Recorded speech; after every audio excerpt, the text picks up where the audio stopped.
Good morning guys, a very good morning to all of you. This is Ankush Gupta here at the GATE Coach, and today we are here to discuss some of the questions from GATE 2021 Chemical Engineering exam paper. Okay, from the subjects of like solution thermodynamics, process calculation, mechanical operation, chemical reaction engineering and mass transfer. Okay, so here I wanna say one thing that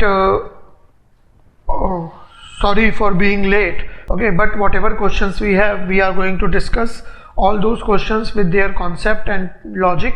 Okay, and I believe that all of you must have done well as per your caliber, as per your practice in exam. Okay, so according to me, almost 40-45 questions I have seen. Okay, so based on those questions, I can say that this time the level of the exam was between easy to moderate. Okay, because the 40-45 questions, whatever I have seen from all the subjects. Okay, I can see that almost all those questions, almost 90% of those questions were conceptual and scoring. If you know the concept, okay, then you can directly put the values and in the required equation and you can get the answer. Okay, and since the virtual calculator was there, okay, not the physical calculator, so I can see that almost all of the numerical answer type questions were having simple calculations. Okay, not the lengthy calculations. Okay, only 2-3 questions are there in which some lengthy calculations were required. Okay, were there, but that is the trend. Every time in GATE exam you will find such 2-3 questions where you have to do the lengthy calculations. Okay, so that's not a big deal. Okay, so according to me, till now that's not the final opinion. Okay, because the final analysis I will do when I will see the entire paper. Okay, only then I can share my exact opinion about the exam paper. But till now, whatever 45 questions I have seen, I can say that the level of the paper was between easy to moderate. Okay,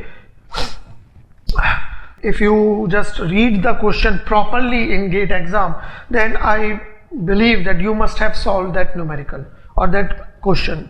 Okay, because I told you in so many times, on so many occasions in classes and in other videos as well. Okay, in GATE exam, the most important thing is to read the question and develop the habit to read the question at least twice before solving. Okay, so if you have read the question properly, then you must have solved it. Okay, so that's why I am saying that this time the paper was not so difficult. Okay, it was a moderate, between easy to moderate level. So if you have attempted 50 questions, 52 questions, so that is I will say that is a good attempt. Okay, let's start our discussion with these questions. Okay, we are not going into much details. We will make another video for the complete analysis of the exam paper. Okay, so from thermodynamics we have few questions, especially from solution thermodynamics. Okay, so let's start. So in solution thermodynamics there was one question from Gibbs-Duhem equation. Okay, if you just had read the question properly, then you must have got the answer. Okay, the question statement was something like that: for a binary solution at some temperature, pressure, there was a molar excess Gibbs energy model was used. Okay, and if you draw, there was a curve between ln gamma 1 versus x1 and ln gamma 2 versus x1. Okay, and the slope of first curve was given as minus 1.736, and you have to calculate the slope of another curve at x1 equal to 0.2. Okay, and the thing is, this is also at the same composition. The molar composition was same. So here you don't need to draw the curve and all those stuff. Okay, for this case. There, okay, but if you just look at the question, if you just look at the statement, the data which is available, then you will realize that these two things we have to relate. We have to calculate the value of this part with the help of given value.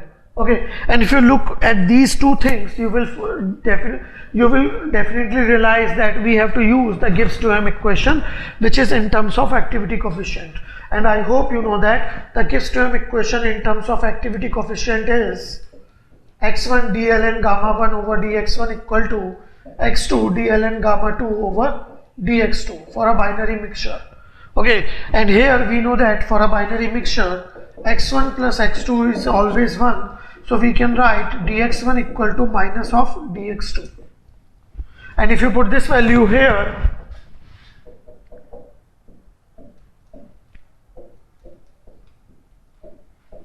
okay, so equation will be like this.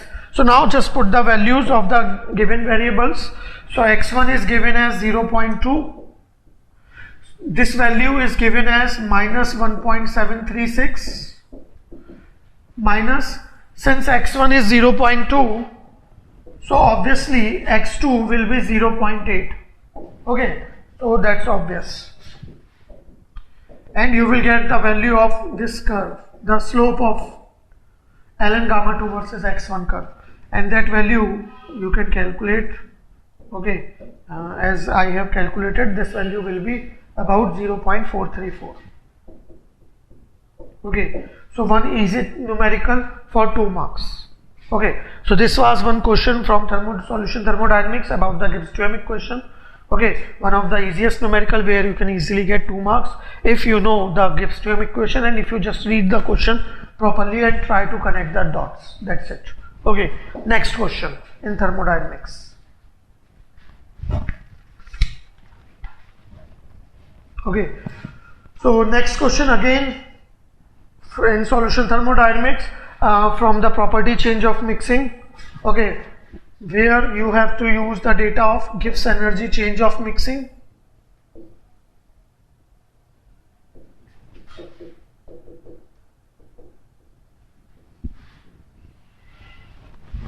Okay, the question was like, for an ideal mixture having 20% CO2 and 80% inerts, 20% CO2 and 80% inerts, okay, at 300 Kelvin and 1 bar, what will be the work required to separate this mixture into pure CO2 and inert? Okay, work required,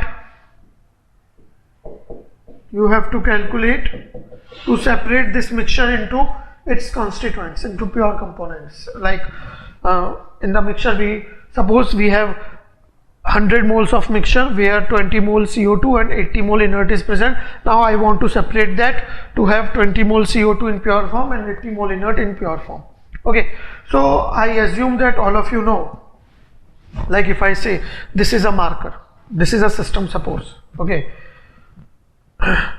and just try to understand, if I destroy this system completely, I get 100 joule energy. Okay, if I destroy this system completely, I will get 100 joule energy. Okay, so it means when I destroy this system completely, I will get 100 joule energy. So in other words, I can say that if I want to create the same system again, I need to supply 100 joule energy in the environment, in the system. I need to supply 100 joule energy to create this system as it is. Okay, so energy required for creation and is always same as the energy required or energy got by the destruction of any system. Okay, so similarly here, if I talk about the mixing, so we have discussed that in classes already. Okay, that Gibbs energy change of mixing can be calculated as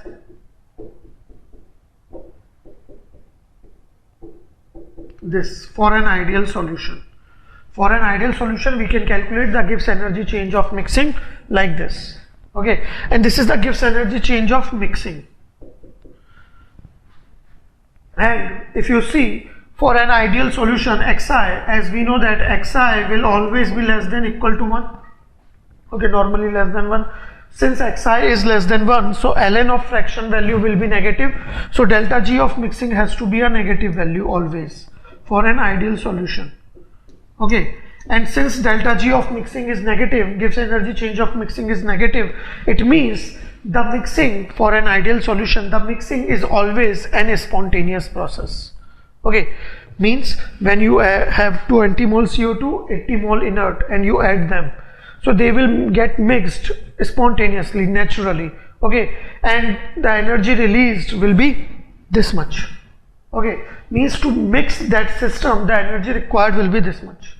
So we have already said that if in any case delta G of mixing is positive, usually for non-ideal solutions, if delta G of mixing is positive, for example, it is coming out to be 100 joule, okay. So it means to mix that system, to mix that mixture of this composition, you need to supply 100 joule energy externally, okay. Only then you will be able to mix those components, okay. So Gibbs energy change of mixing always help us to identify the work required for mixing, to calculate the energy required for the mixing, okay. So energy required for mixing, and if I want to separate the system, so energy required for separation will be exactly same as the energy required for mixing by magnitude, okay. So I can say that work required for separation will be minus of the work required for mixing, okay, as we know that, okay. So just put all the values here, you will get your answer. So delta G mixing is this, so the value of R we know that is usually 8.314 joule per mole per Kelvin, temperature is given 300 Kelvin into x1 ln x1 plus x2 ln x2. So here x1 is, suppose CO2 is component 1, inert is component 2, so x1 is 0.2, x2 is 0.8, okay. So 0.2 ln of 0.2 plus 0.8 ln of 0.8.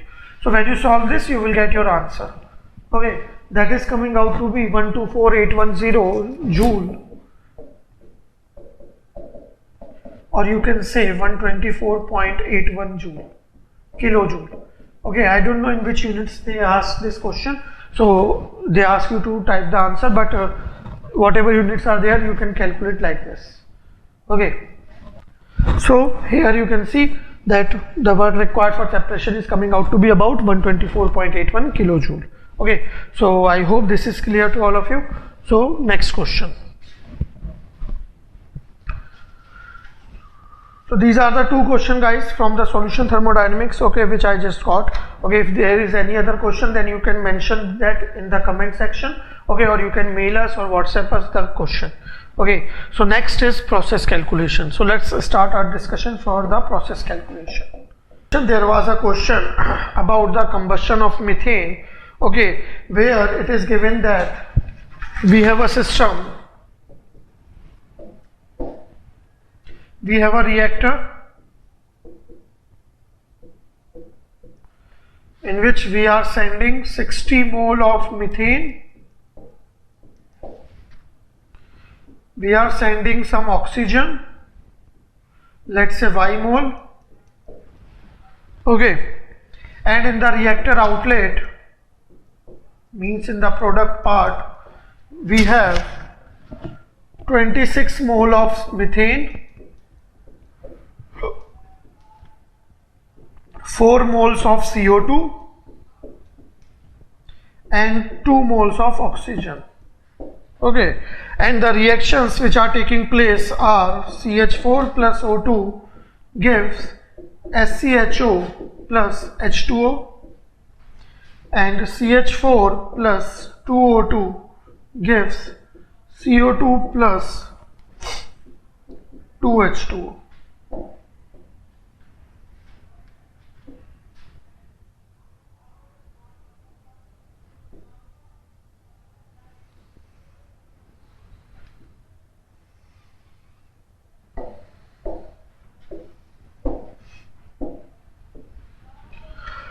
So we just need to calculate the value of y here. This was the question for 2 marks, I guess. Okay, one easy numerical. You don't need to do anything extra. So just remember, as we have discussed already in the classes, in material balance with chemical reaction system, what we need to do, just the simple follow the 3-step approach. First, identify the components in each stream. So here we know the components. Let's identify the component in outlet stream. So as per the reaction, we can see in the outlet, and all these things are in gas phase. Okay, so obviously in the outlet we will have only one stream. So CH4, CO2, O2 is already there. Other than this, we will have HCHO and H2O. Okay.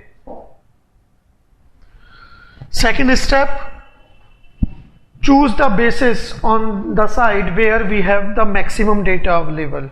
Okay, so here on the reactor side, in the input side, you can see we have the data of methane, but we don't have the data of oxygen. But here in outlet, we have the data of 3 components. Means maximum data is available on the outlet side. So we will choose the basis on outlet side. So what will be my basis here? My basis will be simple, this on the outlet side, that is 26 mole of CH4 plus 4 moles of CO2 plus 2 moles of oxygen leaving. Okay, that is my basis. And the third step is very important, calculate the amount of each component. That's it. First, identify the component on each side. Second, choose the basis on that side where we have the maximum data available, and third, calculate the values with the help of the reaction. Okay, and that's not a big deal. You can use the mole balance equation which we learn in CRE, like Na equal to Na0 1 minus Xa and B equal to Nb0 minus B by A times of Na0 Xa, and so on, like that. Otherwise you can use the unitary method to calculate this. Okay, so we are going to use the unitary method here to solve the numerical. Okay, so here this is the reaction 1, this is reaction 2.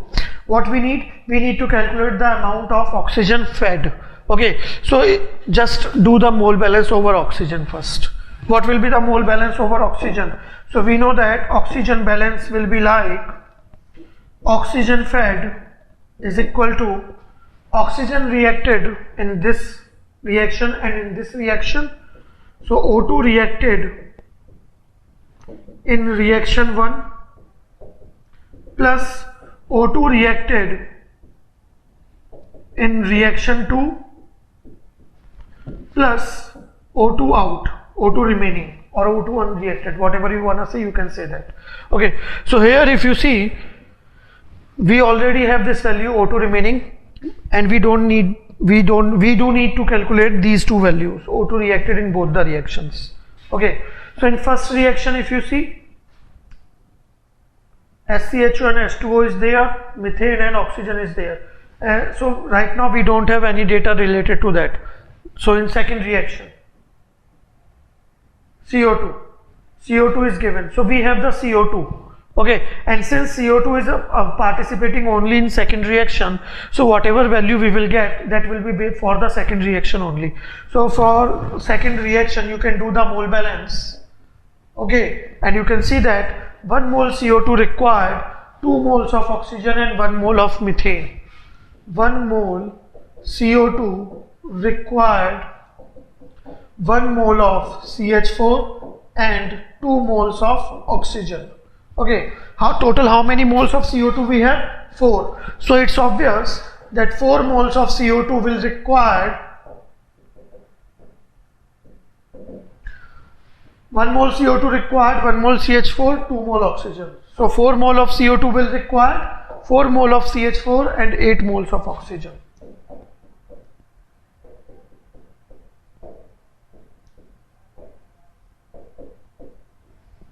Okay, so we got the amount of CH4 reacted in reaction 2. We got the amount of O2 reacted in reaction 2.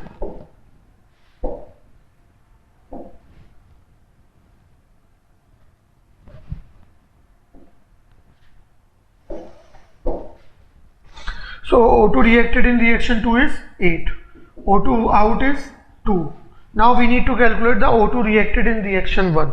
Okay, so for that, if you see, we don't know the SCHO or H2O in the outlet, but we know one thing, CH4. We know CH4 fed, and we know CH4 participating in reaction 2. So if you do the mole balance over CH4, then you will see that CH4 balance, okay, that will be CH4 fed is equal to CH4 reacted in reaction 1 plus CH4 reacted in reaction 2 plus CH4 remaining out, whatever you want to say, you can say that. Okay, so here if you put the values, CH4 fed is 60, CH4 reacted in reaction 1 that I need to calculate, CH4 reacted in reaction 2 I have already calculated, that is 4, CH4 remaining is 26. Okay, so from here you can see that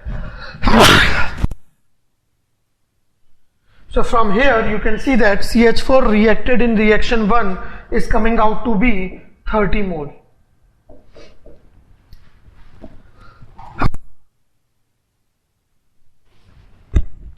So CH4 reacted in reaction 1 is 30 mole. So here we can see 1 mole CH4 react with 1 mole oxygen. So 30 mole CH4 which is reacting in reaction 1 will react with 30 moles of oxygen. So this value is coming out to be 30. And when you add them, you will get O2 fed is equal to 40 moles. That is your answer. Simple. Okay, so this question was there in your GATE 2021 exam. I don't know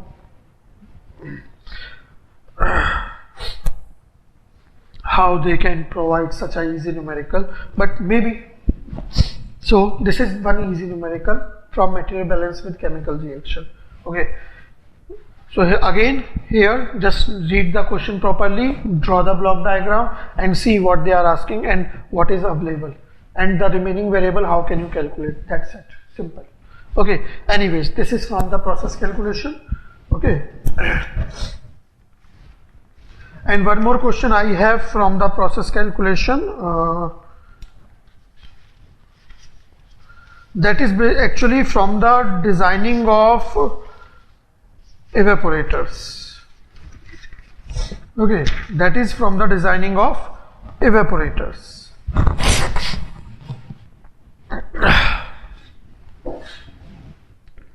So in exam there was a question about the double effect evaporator. Doesn't matter whatever evaporators we have already discussed the designing of single effect evaporator, triple effect evaporator already in our classes. Okay, so in this question it was given that for a double effect evaporator,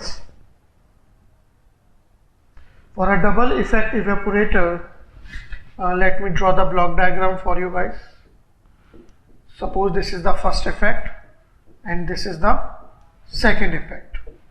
Okay, we are sending the feed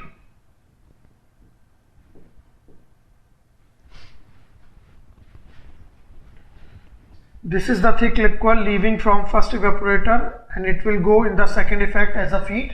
Okay, and again here we will get the final thick liquid, the concentrated solution.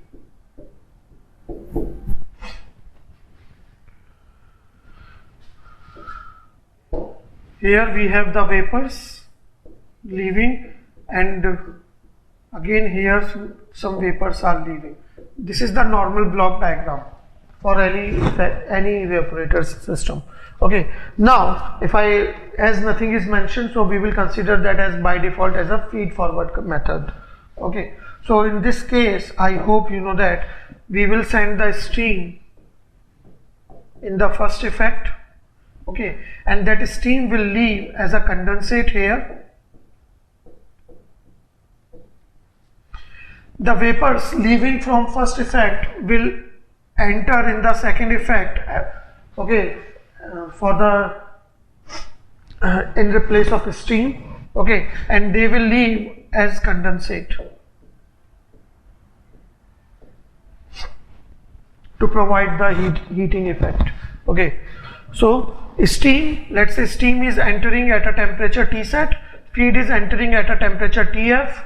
Okay, So obviously there will be some saturation temperature of the feed. Suppose that is T set. Since this is first effect, so let's say T1 set. Okay, so obviously these vapors will also leave at the same temperature. This feed, this thick liquid is going in the second effect. Let's say the saturation temperature of this is T2 set. Okay, so these vapors will also have the same saturation temperature. Okay, because we normally assume that all the vapors leaving in the saturated state, okay, they are not superheated. Okay, so here it is given that the overall heat transfer coefficient for first effect and second effect is 2000 and 1500 watt per meter square per Kelvin, watt per meter square per Kelvin. Okay, the steam temperature Ts is given 110 degrees Celsius. Okay, so find out the saturation temperature of feed in the saturation temperature of the feed. Okay, means we have to calculate T1 set. Okay, if the saturation temperature in second effect is 63.3 degrees Celsius, this is given. Okay, and one condition is given that heat load is same in both the evaporators. Both the effect. Heat load is same in both effects.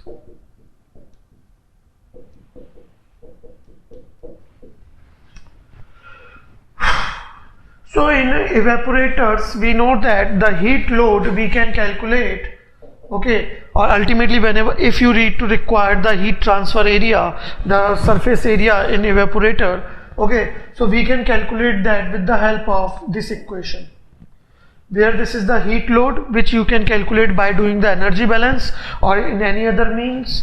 Okay, U is the overall heat transfer coefficient, A is the heat transfer area available, and delta T is the temperature driving force. And for the evaporators, I hope you must have know that the driving force is normally like this. Okay, this is the saturation temperature of the feed, this is the steam temperature. So this difference, okay, this difference is called the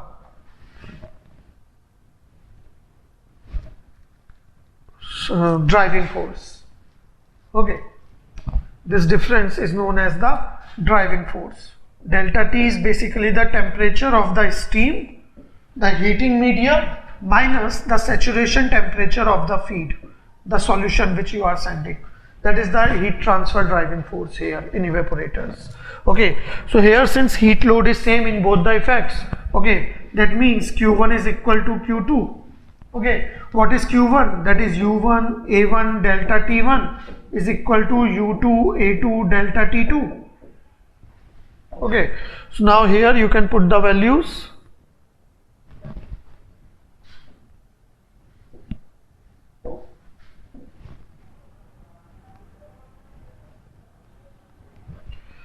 Here you can put the values. We don't have anything about the area. So remember one thing, since heat load is same, okay, remember one thing, in multiple effect evaporator, when we do the normal designing, okay, initially we consider that all the effects are required same heat transfer area. All the effects required same heat transfer area. Okay, means A1 is equal to A2, that we can say, that is common rule of thumb in evaporators. Okay, if until and unless it is not mentioned specifically, then we always consider the same heat transfer area is required in all the effects. Okay, so now here U1 is given, that is 2000. Delta T1 means Ts minus T set.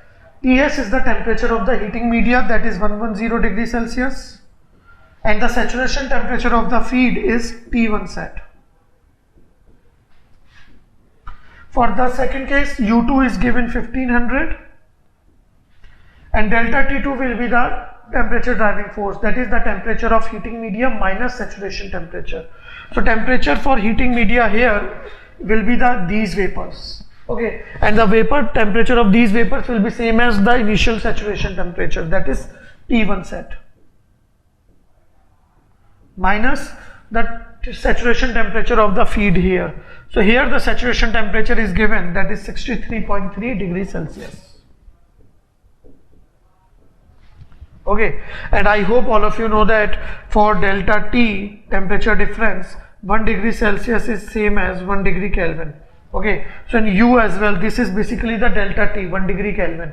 Okay, so when you solve this, you will get T1 set is equal to 90 degrees Celsius almost. Okay, so this was one very simple question from the evaporator part. Okay, so if you have done the energy balance or if you have done the designing of evaporators, then you can solve this question easily. Okay, so I hope it is clear to all of you. If you have any doubt, you can ask, definitely, no problem. Okay, and if you find any other question, extra question which is not, we haven't discussed in the classes, so you can share your questions in the comment box, over the mail or over the WhatsApp. Okay, so this is from the process calculation, guys. Now let's talk about the mechanical operation.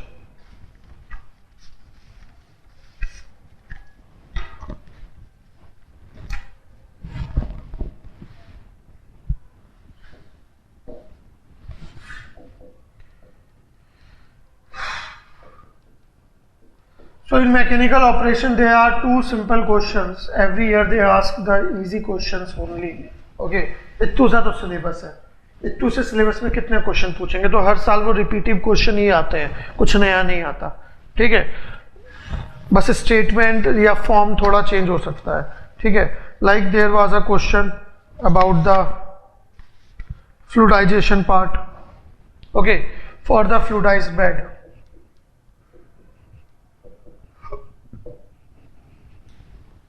Okay, I don't know the statement, okay, but I have the data, and data was something like the diameter and density of the particles are given as 1330 kg per cubic meter and 50 micron.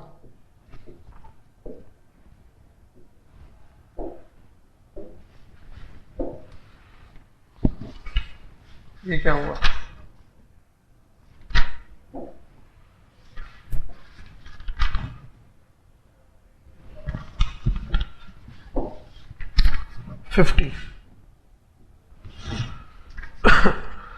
The density of fluid is given, which is used to fluidize the bed, 1025 kg per cubic meter.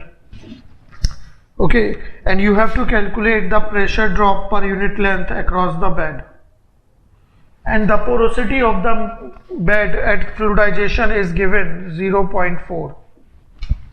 Okay, so this was one very easy numerical. Okay, so in fluidization we know that you can do the force balance, and from the force balance we will get the equation delta P is equal to rho P minus rho F 1 minus epsilon into G into L.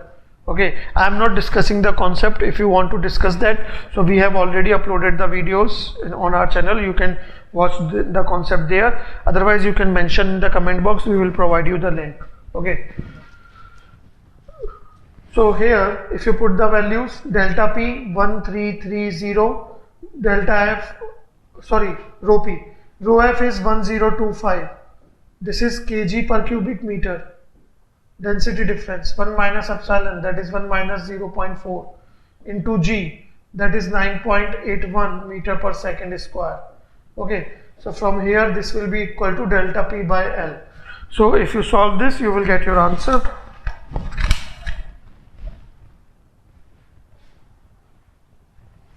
That is 1330 minus 1025 into 0.6 into 9.81. That is 1795.23 Pascal per meter. This is the answer. Okay, so this was one very simple question from the fluidization, and I don't know if this was for 1 mark or 2 mark, but this was one very simple question. Okay, just use the force balance equation, put the data, get your answer. Whatever the extra things are given, we don't care. Okay, now next question.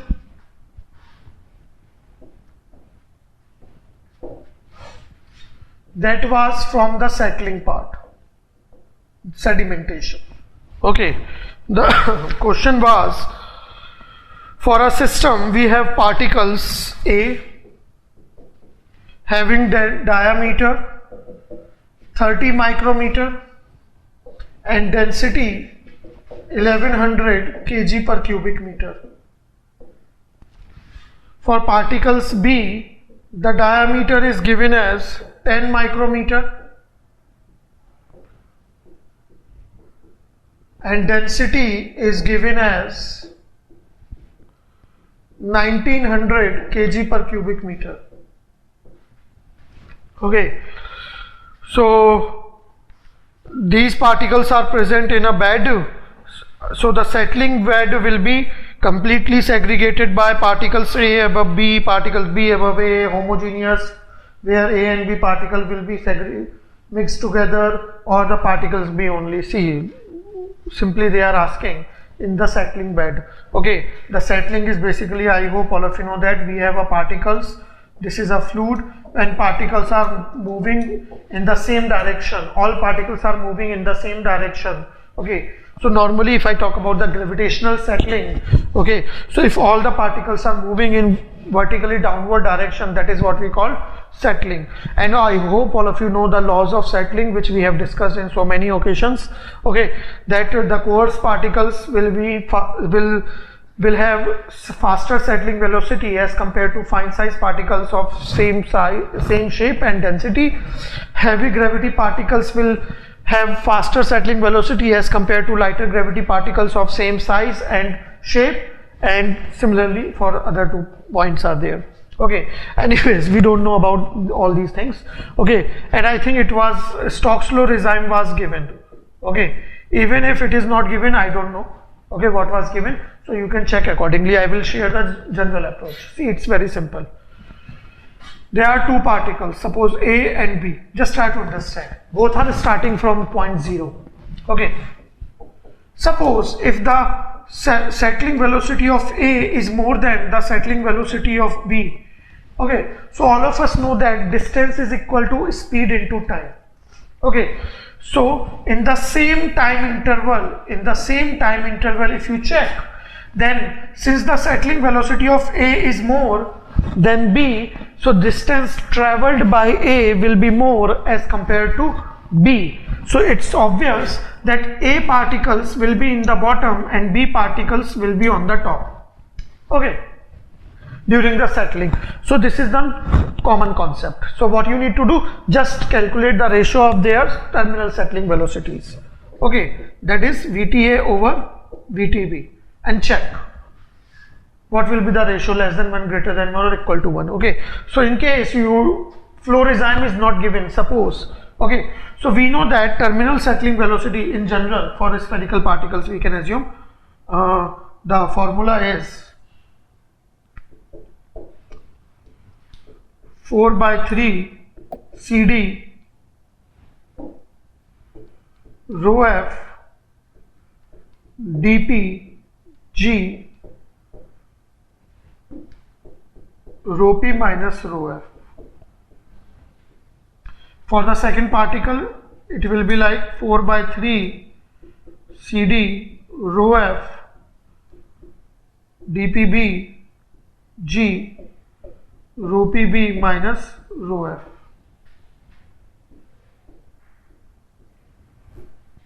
Okay, so here if flow regimes are not given, okay, doesn't matter.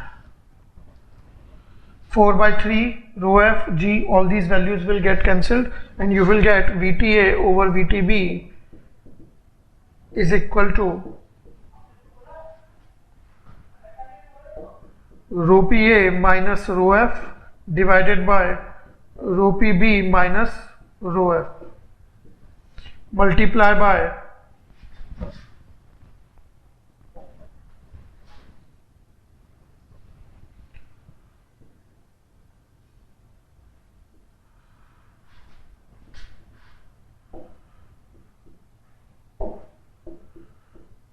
dPA over dPb multiply by CD over CD. This will be the equation. Okay, so here just put the values and check what is your answer. Okay, I don't know about the regimes, okay, or the exact data, so you just need to calculate this. Okay, and if you see the ratio, okay, whatever the ratio is coming out to be, just use according to that ratio, you will get your answer. Okay, so as I don't have the data available, so I can tell you the conclusion over here only. Okay, and if regime is given, so we know that, suppose Newton's law regime is given, so we know that this CD will be 0.44, so both of these CD will get cancelled and the equation will be this only. Okay, and if Stokes law regime is given, so you don't need to use this expression, you can directly use the terminal settling velocity relation of Stokes law regime, that is Vt is equal to dp square g rho p minus rho f over 18 mu. Okay, in that case, if Stokes law regime is given, you can directly use that expression to calculate the ratio. Okay, so that's simple, that's not a big deal. Now here the thing is, okay, just need to understand, if this ratio VTA over VTB is coming out to be greater than 1, okay, it's coming out to be greater than 1, it means the terminal settling velocity of A is more than that of for B. Okay, means A particles are settling with higher velocity, B particles are settling with lower velocity. So B particles will be on the top and A particles will be in the bottom. Okay, simple. If this ratio is coming out to be 1, exact 1, it means A and B both particles are settling with the same velocity, and since A and B are settling with the same velocity, so we will have a kind of uniform distribution, and uniform distribution means you can say the homogeneous bed. Okay, whatever the option is given. And if it is less than 1, it means the terminal settling velocity of A is small and terminal settling velocity of B is more. So it means B is traveling with higher velocity, A is traveling with lower velocity. So B will be in the bottom, A will be on the top. Okay, so A will be on the top and B will be in the bottom. So accordingly you can calculate your answer. You can take your option, okay, whatever things are given. So this is in general, I told you, this is something about the mechanical operation. Okay, now the remaining question we will talk about the CRE, okay, the chemical reaction engineering.